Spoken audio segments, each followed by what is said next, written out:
I'm Jared Gelbert of the Dapper Den in Ridgefield, Connecticut, and today we have Mike.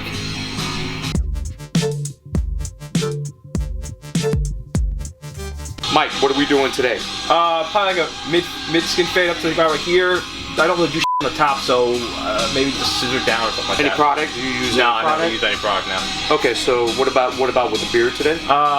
Just square it up, take maybe half the length off, and clean up the neck, definitely. All right, so what I think I'm going to do is I'm going to take what you said and I'm going to kind of put my own little thing on it. I think what we're going to do with the top is I'm going to texturize it a little bit. We'll use some sea salt today to give it a little feel. We're going to take down your beard, and I think I see a lot of cowlick down here. We're going to work with that. Yeah. I also see the color of the hair. A lot of people don't discuss different colors of the hair really does affect when you are fading. So I'm going to try to work with the color of the hair while we're fading on the sides, and we'll see what we could do with the bottom of the beard today. Yeah, I got that nasty one, so. Thank you. Okay, so today I'm going to be starting off with my 2-clip, which I will be disinfecting and cleaning before use. What I'm doing with the 2-clip is I'm going to be establishing my fade line, my top fade line.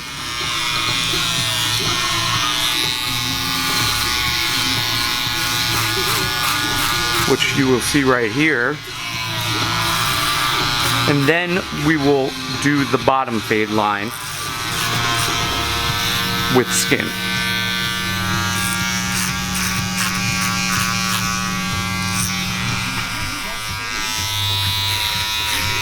So, in some of my past videos, I spoke about things don't have to be perfect. I would like to actually get into detail with what I meant by that.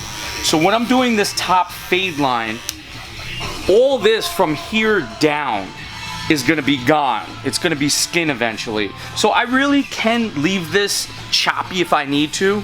I'm just trying to get the bulk off right now. As long as I pretty much get a nice clean line around to work with, that's what I wanna accomplish out of my first clip and my first time around the head.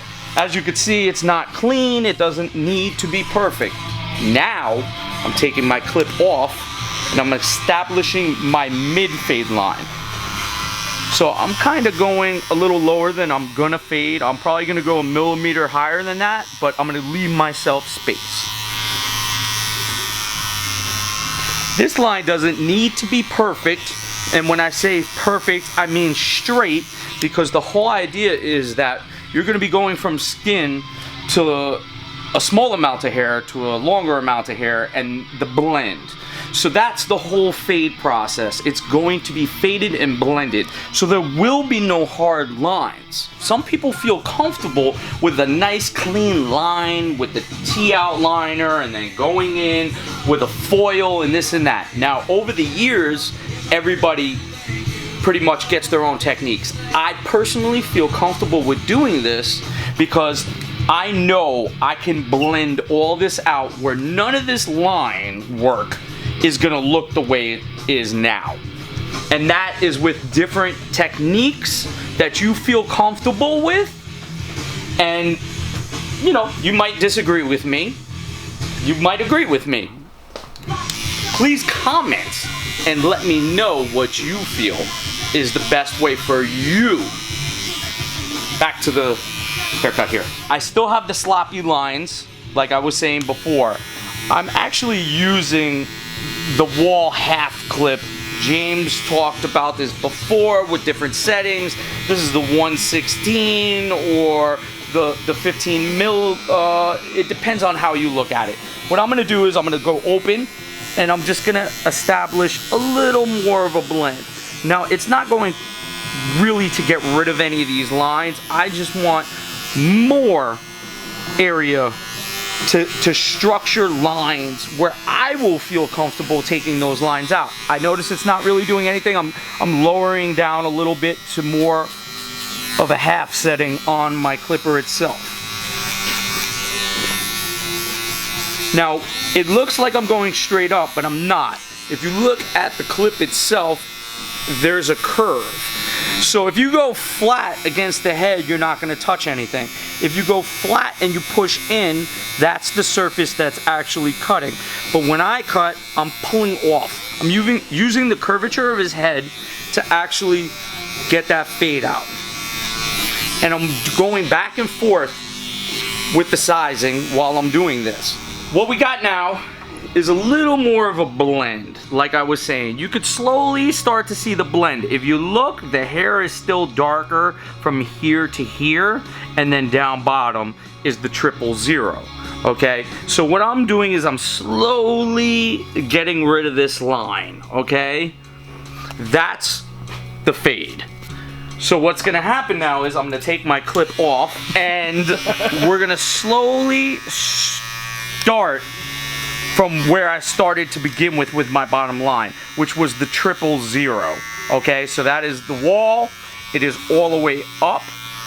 I started that line.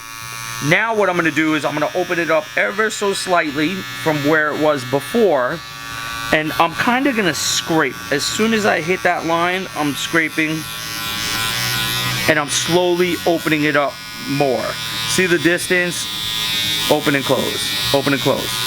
So now, if I go open and I go higher, it's not necessarily gonna cut anything up here, because what happens was, it's 000 down here, you got about a half here, a 1 to a 2 up top.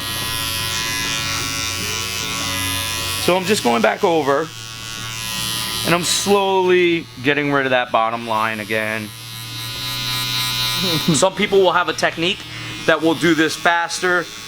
I feel comfortable with the speed that it takes me, where I'm giving a quality haircut when we're done, and I'm also in a timely fashion for my clients to come in, and I make the money that I need to make. A lot of people, they say, you know, certain ways of doing your business, you know, get in there, get the client out, you know, it's about time, time is money. You have to see what works for you. So, I mean, I realize that I personally can cut a certain amount, not now because we're videotaping, so it's probably gonna be more than a half an hour because I like to talk. But a cut like this normally, just a fade, to me, should be normally a half an hour.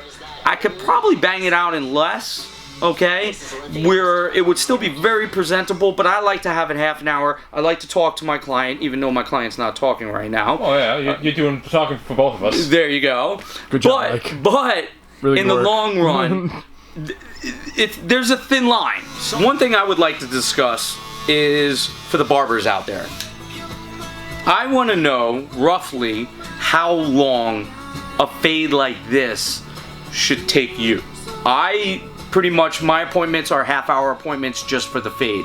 Whether it takes me that time or not, my customer has a half an hour. Let me know how long you would take on this fade, where you would let that leave your business with your name on it. Back to the hair. Back to the hair. Like we were talking earlier, I take steps back, and I like to look and see what I'm seeing from a distance with my eyes, but then I also, if James can pan in, I like to see what's happening in the mirror. Okay, so I kind of still see a little line and heavy weight line right there, which I need to work on. I'm not talking about up here because that's all going to be sheared and blended in. Now, we were talking earlier, me and James talked about in his video about the salt and pepper and this and that. If he could kind of come around, I'm going to spin the chair. Okay. It's kind of hard to see, but what I was saying, which with the color of his hair, okay, it gets very light. Now there's still, this is 000. This is not even skin yet. Okay, so right here, you still see little black and darker specks of hair, which really does make it hard to fade. Even though you put on one clip and you go straight up, it's still gonna be blotchy. So that's where the fading comes into play, where you need to finesse that with your techniques to get that out. So I'm gonna go back and I'm gonna be finessing all that bottom line. Right now I'm back to the wall, 1/16 16th or however you want to say it. I'm still working on that bottom line, and then I'm going to show you how I feel comfortable hitting that bottom area with the skin. Now personally, some people do a hard line like I was saying earlier. That's hard for me to get rid of that line, because you have a hard line from skin to hair, and then there's more technique of pulling off and trying to get rid of that. I personally like to do a clean fade as low as I could get it down here when I'm doing skin, and then skin it off later so I could do more of a pull off and slowly finesse the skin up. You could still see the lightness down here and the darkness up top. I'm happy with this area right here. Now, like I said before, I don't really want to establish a crazy hard line because it's hard for me to get off. What I'm gonna do now is I'm gonna go over here and I'm just gonna tap into that and pull off. Now, I also see I was sloppy earlier, so some of you might comment that I didn't get this hair down here, but I don't care about that because I'm gonna go back once I pull this off.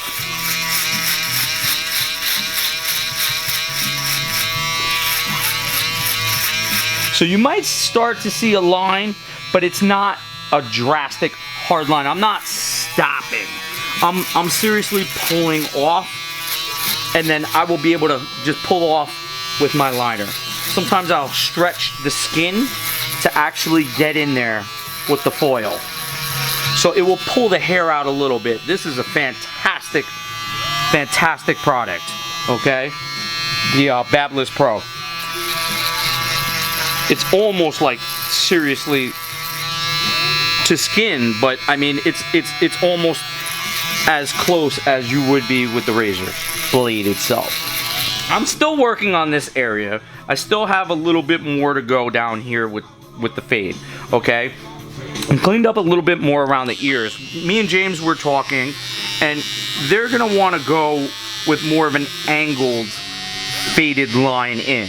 So what I'm going to do is I'm actually going to create a hard line. I'm using the top of the ear to play around. Now nothing is symmetrical.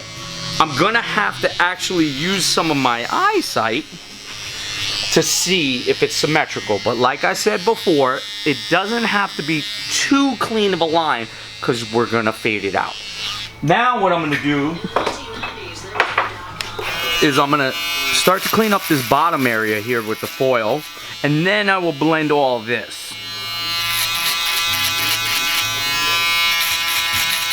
So I personally sometimes go back and forth. Either I'll do a taper here and a taper here and then I'll connect, or I kind of just go with the person's head and see what looks best for them with their shape. So now we're going back in. I'm pretty happy with my bottom fade line, my middle fade line. I'm gonna start tackling the top. He said he really doesn't put product in. No, I don't. So, oh, he speaks. Hello. Hi. Welcome back. So, and I'm not, this is my friend, and this is a closed shop. Yeah. I'm not being mean to my customers. They like when I'm mean to them. So, he doesn't really put product in. Nope. But we're gonna be using that sea salt spray today to show him what product can do. Okay. So what I plan on doing is I plan on getting rid of that top line, and I'm gonna texturize a little bit of the top, and we're gonna take a little bit off. Done. All right. After I disinfect my 5, I'm gonna show you what I'm using. It's a 5 clip. Now it's hitting that top line a little bit. I am going over the crown, but not totally. Right here, if James wants to show you, it's a little light. We're not gonna lie. Okay, we're gonna work with that. This whole area down here, I'm gonna cut that in half, and I'm gonna work with this bottom area of the crown. James is gonna get out of my way so I could grab another clip. Oh, okay. Now, hey now. Now who's yelling at the cameraman? Yeah, I'm the cameraman. Everybody, relax. Yeah, hi. How you doing? Now I'm gonna hit my trusty 4 clip. So we just finished the fade. I'm tackling the top line with my 5 clip, and then I drop down to my 4 clip. I'm okay with the way the fade is coming out, or came out. I'm gonna be using my Hattori Hanzos to blend that area a little bit more. And you know, what this kind of does is it gives that texturizing cut to any of the lines or the weight that I need to get off. I'm gonna be going all the way around this area here, so it's like another fade area. See where I kind of went like that? That whole fade area I'm gonna be texturizing, then I'm gonna be going in with the Hattori Hanzo bigger shears, which is more of like a point cut like James talked about in his last video.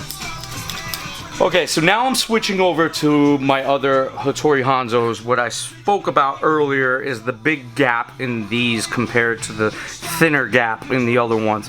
What this actually does is, like I said, it's like a point cut. James spoke about it in his last video.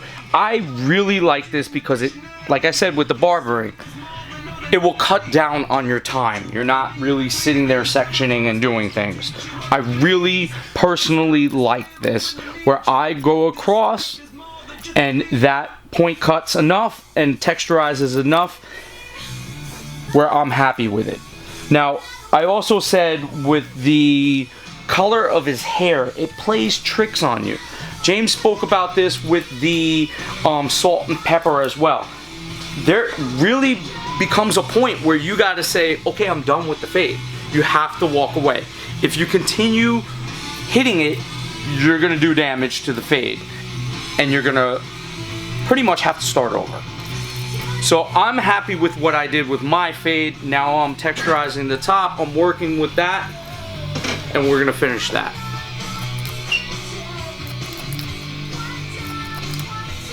Okay, so now I got my 3 clip. We're gonna start to tackle the beard. He said about half. I'm gonna go through the whole thing with 3 clip, and then I'm gonna slowly blend all this like I said before. And what's happening too is now that I'm taking it down, I'm seeing how crazy these calics really are gonna be for me to tackle. Raise that up to the very top of that calic and work with it that way, which the customer agrees. Yeah. He speaks again. I got crazy cowlicks. Cowlick. Cowlick. Why do you have such a hard time saying why that? you keep saying cowlick? Say cow. Cowlick. Lick. Cowlick. Cowlick. It's like a cow licked you. That cow licked me. Really hard to find quality clients for videos. I hate this place. Now, we're gonna be blending this beard in. I started up here with my 000. I blended slightly with my liner. Now I want to be using my Andis 1 clip. The whole beard is down to a 3 over here. I line up this area here as my guideline. I use the bottom of the ear and I kind of angle up to the nostril. That's as far down as I want to go. This area right here. One more thing. We are using an Andis clip on a wall senior. I like these clips a lot because of the magnetic feature on them. They do slide, they don't perfectly fit, but we push it forward and it rarely moves. We could really feel it if it moves, and I really don't have a problem with it at any time. And it just, you could see that it stays in place here. Now we're going to be tackling this neckline. You could kind of see right here where his line is, but I'm looking at where the calic is. I'm trying to get rid of that problem. He's okay with me pushing it up a little higher. Yep. So what I'm going to do is I'm going to find the top of that and I'm just going to chop into that and I'm going to create a new line. Now I have to be really sensitive with the way I'm going over this because these are all spinning around. and that could potentially pull.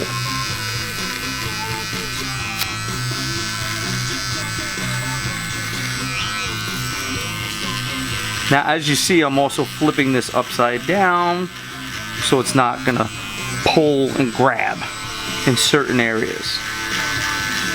Should I say something when it pulls? You scream very loudly. So we're gonna be finishing up right now. Like I said, he has a lot of those swirls and everything. I'm bringing it above the problem area. He's okay with the line where it is. Now, I wanna say something about one of my videos recently. He has the same issue. So the hair is growing this way, it's growing this way, this is coming up that way. It might play tricks on you, just like the color of the hair sometimes plays tricks on you.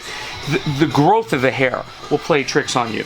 So you gotta find where it looks good when he's laying down, but then you also have to see when he's standing up how it looks or whatever the situation is. He doesn't walk like this.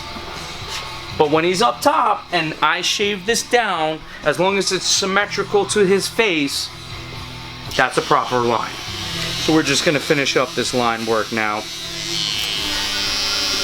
I'm gonna clean off the bottom here with the Pro Foil because like we said, it's a very sensitive area due to the swirls and the different growth of the hair.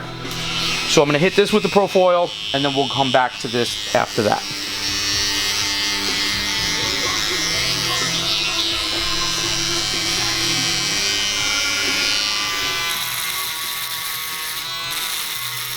Going very, very lightly because this is the irritation point.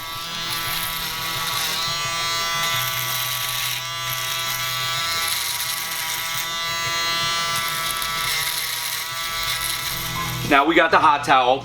I already took down the neckline with the Pro Foil because of his sensitivity.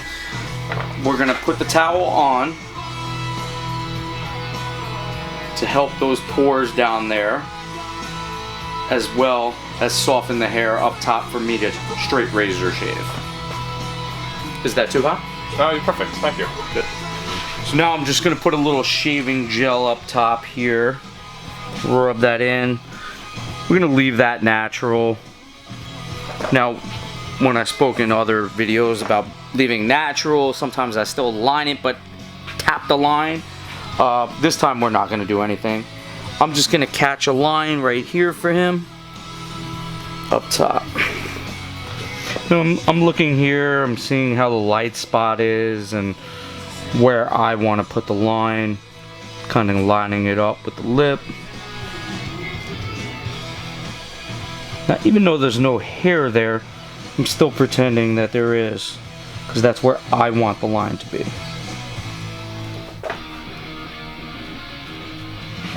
Now I'm going to follow through, same thing on the other side.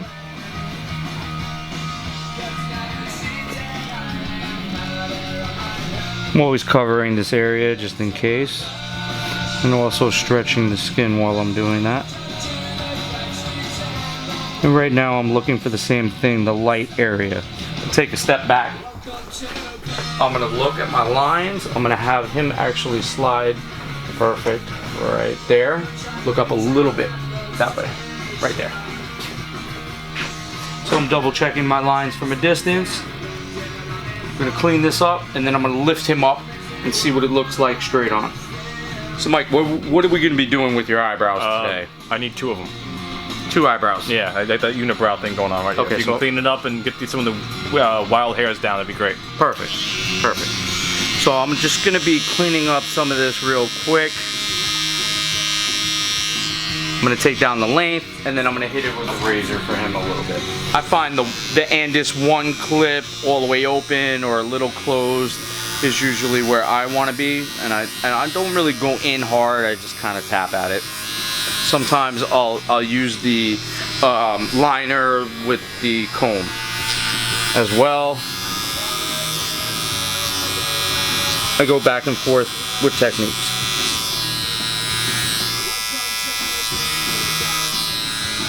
Just putting a little gel And right now, I mean, we're not going to go too drastic. I'm kind of looking at the length of the hair. Here's a little more than here and here. So I'm just going to stretch and get rid of those little peach fuzz areas. And give it a nice shape. I'm going to go in the middle here. I'm going to get rid of all those little fuzzies. So we have the tea tree sea salt spray right now. He doesn't really use product, but I want to introduce him to something different. Right now this is like kind of gonna give you that next day feel after you go to the shore or whatever. And it's like that after you've been swimming in the ocean feel. Just to give a little texture. And I'm just gonna shake that around, not make it too perfect at all.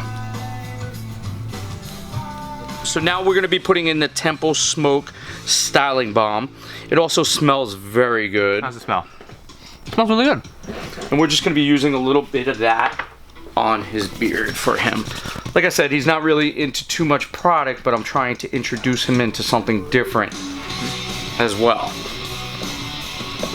This is not very aggressive, so I feel this is a great product for him, and hopefully he will look more into it. So, we're finished with your haircut and your shave today. We tried some new products. How do you feel? How do you look? I mean, it's like night and day, really. I mean, I love the lines. I love how the hair's looking. It's a great haircut. Thank you. Perfect. Thank you. Thank you, man. Another great one from the Dapper Den.